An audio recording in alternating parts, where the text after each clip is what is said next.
Hello बच्चों, कैसे हैं आप लोग। आई होप आप लोग बहुत अच्छे होंगे, स्वस्थ होंगे और मस्त होंगे। Good morning. आज हम पढ़ेंगे कि पार्ट ऑफ स्पीच होता क्या है। What is part of speech.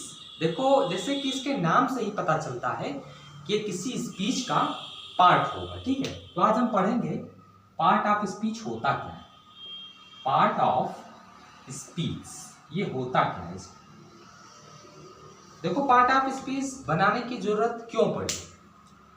तो पार्ट ऑफ स्पीच, जैसे कि इसके नाम से ही पता चलता है कि किसी स्पीच का पार्ट होगा।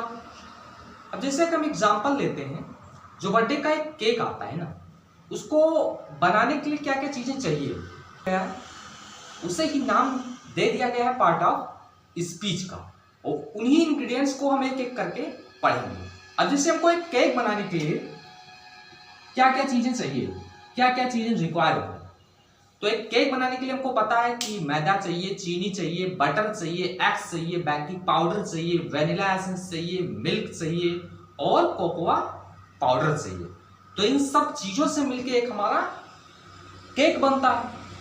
तो ऐसे ही पार्ट ऑफ स्पीच जो होता है ना, ये सभी इंग्रेडिएंट से मिलकर बनता है। जैसे हमारा मैदा है, चीनी है, बटर है, एग्स है, बेकिंग पाउडर है, वेनिला एसेंस है, मिल्क है, कोकोआ पाउडर है।